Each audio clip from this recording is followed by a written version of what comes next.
Hello friends, আর এই যে দেখেন আমার ছেলের জ্বর এসেছে, চুপচাপ বসে আছে রান্নাঘরে, আমার সাথেই বসে আছে। রুমে বসতে আছে না, ওই কান্না করছিল, তো রান্নাঘরে নিয়ে আসলাম। আমি রান্না করব, তো আমার সাথে এখানে বসে থাকবে।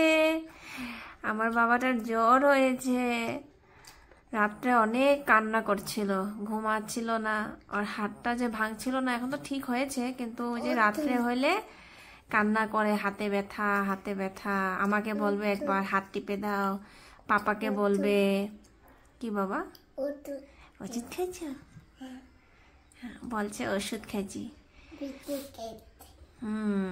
বলছে আমি বিস্কুট খাচ্ছি। তো আপনারা দুধু বিস্কুট, আপনারা ভগবানের কাছে প্রার্থনা করবেন আমার ছেলেটা তাড়াতাড়ি সুস্থ হয়ে যেন উঠে।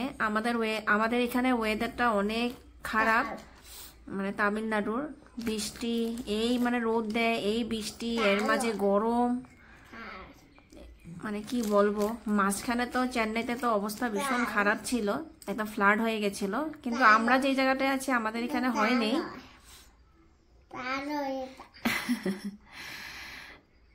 আর আজকে তো ভীষণ মানে বৃষ্টি দিয়েছে, আর এমনিও গরম, এখানে ভীষণ গরম, আবার বৃষ্টি দেয়।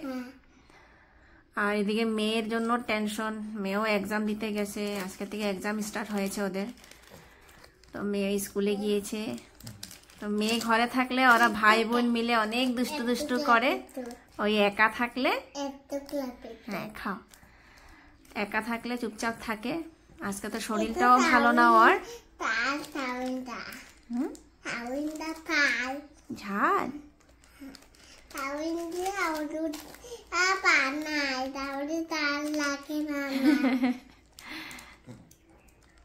তখন আমি রান্না করব, আমারও অনেক সর্দি পেয়েছে, কথা বলতেও খুব অসুবিধা হচ্ছে। আমার তো অনেকদিন থেকে আমার সর্দি পেয়েছে। আর এই যে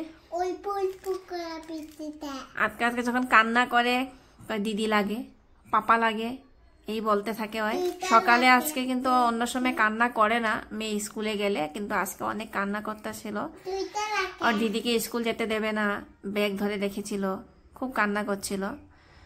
তো মেয়ের এক্সাম স্টার্ট হয়েছে, মেয়েটারও শরীরটা ভালো লাগছে না, মানে ওয়েদারটা এমন হয়ে আছে, গরম, আবার বৃষ্টি দিলে হালকা হালকা ঠান্ডা ঠান্ডা লাগে, মানে ওয়েদারটা অনেক বাজে হয়ে আছে।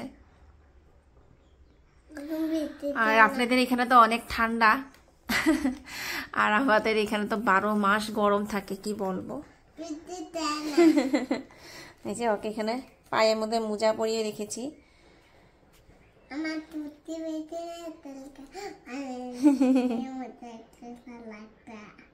সবাইকে হাই বলে দাও। এখন তো তারা হাসতেছে, হয় নাহলে অনেক রাত্রেবেলা মানে ঘুমাতেই দেয় না, খালি কান্না করছে, কতক্ষণ পরে পরে খালি কান্না করছে, এই করতে থাকে। ওই তারপর কাকিমুনি, কালকে আবার কাকিমুনি এসেছিল, কাকিমুনিকে যেতেই দেবে না, খুব কান্না করছিল, দিদিটার জন্য কান্না করছিল। এই তো সবাই আশেপাশেই থাকি আমরা। তোর কাকিমুনিকে ওর ভীষণ ভালোবাসে, ওর মেজো কাকিমুনিকে ভীষণ ভালোবাসে, মানে ওর জান। কাকিমুনিও যেরকম ওকে মানে একদম মানে জান, কাকিমুনিরও জান, আর ওর জান কাকিমুনি, মানে এত ভালোবাসে ওর মেজো কাকিমুনিকে, ভীষণ ভালোবাসে। তো আমারও একদম ভালো লাগছে না শরীরটা, এর মাঝে রাত্রে একদম ঘুম হয়নি। আর সকালে উঠে এই যে ব্রেকফাস্ট, টিফিন, মেয়ের টিফিন বানানো, সকালের ব্রেকফাস্ট সব কিছু করে স্কুলে পাঠিয়েছি, হাজবেন্ড কাজে গেছে, তারপরে ভিডিও এডিটিং করেছি, মানে সময় পাইনি। মানে যখন সময়টা পাই, তো এই যে ছেলেকে দেখি, এই মানে সোশ্যাল মিডিয়াতে কাজ করলে মানে একদম টাইম দিতে পারি না, মানে আমি এরকম হয়ে গেছি, আমি টাইম দিতে পারি না। যত সম্ভব মানে ঘরের কাজ করে আমি মানে আমার কাজ আমি করতে থাকি, এর মাঝেও বন্ধুদের সাথেও কথা বলি আমি। তো আপনারা ভালো থাকবেন, আর আমার ছেলের জন্য প্রার্থনা করবেন, আমার ছেলে যেন সুস্থ হয়ে উঠে। মানে একটার পর একটা একটার পর একটা, মানে ভগবান যে কি চাচ্ছে কিছু বুঝে পাচ্ছি না, ভালো লাগে না কিছু। তো এই আর আমার ছেলের জন্য মেয়ের জন্য প্রার্থনা করবেন যেন ওরা ভালো থাকে সুস্থ থাকে। আমার মেয়েটাও মানে শরীরটা ভালো লাগছে না বলছে, কিন্তু এক্সাম স্টার্ট হয়ে গেছে, তো কি করব ওই। তো বাই।